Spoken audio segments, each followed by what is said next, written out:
श्री गणेशाय नमः। अलख निरंजन आदेश। हर हर महादेव। नमस्कार दोस्तों, एक नए वीडियो में आपका स्वागत है। हमें यूट्यूब, इंस्टाग्राम और फेसबुक पर कई सारे लोगों के मैसेजेस और कमेंट्स आते हैं। उनमें से कुछ लोगों की दिक्कत ये होती है कि वे पूजा पाठ करना तो चाहते हैं, किंतु इस कार्य में वे असमर्थ हैं। उनमें से हर एक व्यक्ति की अपनी ही कुछ दिक्कतें हैं। उनमें से कुछ लोगों को पूजा पाठ के विषय में कोई भी जानकारी ही नहीं होती, इसीलिए वे डरते हैं कि उनसे कोई भूल चूक ना हो जाए। तो कुछ लोग किसी कारणवश पूजन सामग्री जुटाने में असमर्थ होते हैं। किसी की तबीयत खराब रहती है तो कोई विद्यार्थी है, इसीलिए पढ़ाई में सारा समय व्यतीत हो जाता है, उसे पूजा पाठ के लिए समय ही नहीं मिलता। तो किसी को अपने व्यापार व्यवसाय के कारण पूजा पाठ के लिए समय नहीं मिल रहा। दोस्तों, कुछ लोग ऐसे भी हैं जिनके घर में पूजा पाठ का वातावरण ही नहीं है। घर के बड़े बुजुर्ग भी पूजा पाठ नहीं करते और घर के अन्य किसी भी सदस्य को पूजा पाठ करने के लिए अनुमति नहीं देते। मतलब इन घरों में पूजा पाठ करना पसंद ही नहीं किया जाता। तो कुछ घरों में बार बार मांसाहार किया जाता है, इसीलिए पूजा पाठ नहीं कर सकते। मतलब अगर संक्षिप्त में कहें तो लोगों के पास ढेर सारे कारण हैं पूजा पाठ ना करने के लिए। लेकिन दोस्तों, आपने ये समझना होगा कि जहाँ आस्था है वहाँ रास्ता भी अवश्य होता है।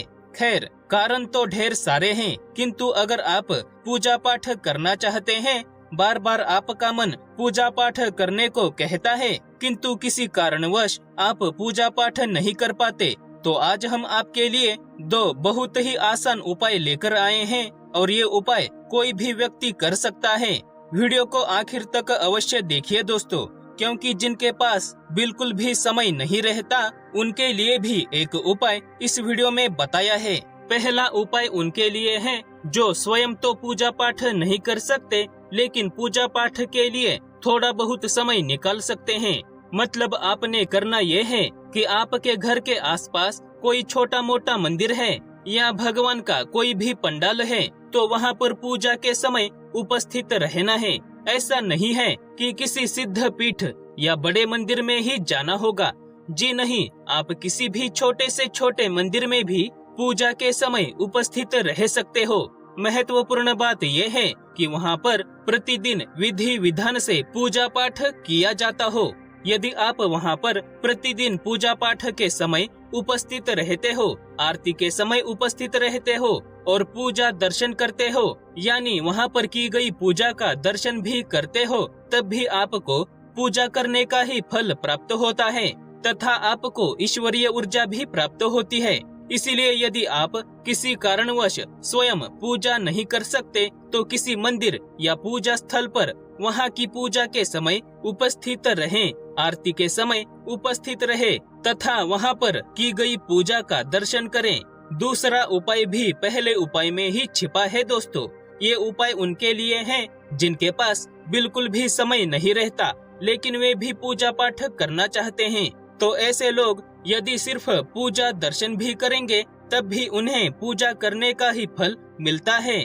ना उन्हें आरती के समय उपस्थित रहने की आवश्यकता है, ना ज्यादा समय मंदिर में व्यतीत करने की आवश्यकता है। मंदिर में आकर सिर्फ कुछ क्षण मंदिर में की गई पूजा का दर्शन करना है। उस दृश्य को अपनी आंखों से देखकर अपने मन में समाहित करना है और फिर निकल जाना है अपने काम के लिए। इस कार्य में उन्हें सिर्फ 2 ही मिनट लगेंगे और कितना भी बड़ा बिजनेसमैन ही क्यों न हो, पूरे दिन भर में 2 मिनट तो निकाल ही सकता है स्वयं के कल्याण के लिए। वैसे दोस्तों, एक बात आपको बताना चाहते हैं कि भगवान को जाने अनजाने में दिया हुआ कोई भी समय कभी व्यर्थ नहीं जाता। भगवान के पास उसका भी हिसाब किताब रहता है। सही समय पर उसका भी फल व्यक्ति को अवश्य मिलता है। अगर आप ये 2 उपाय भी नहीं कर सकते, घर से बाहर भी नहीं निकल सकते, तो आप नाम जाप कीजिए। नाम जाप से भौतिक सुखों से लेकर मोक्ष की भी प्राप्ति हो जाती है। बस मन में सच्ची आस्था और विश्वास होना चाहिए। दोस्तों, आशा है कि अब तो आप पूजा पाठ ना करने के लिए कारण नहीं बनाएंगे। वीडियो को लाइक करें और ज्यादा से ज्यादा शेयर करें। महादेव दर्शन चैनल को सब्सक्राइब करके बेल आइकन को ऑन करें तथा पूरे श्रद्धा भाव से बोलिए हर हर महादेव। धन्यवाद।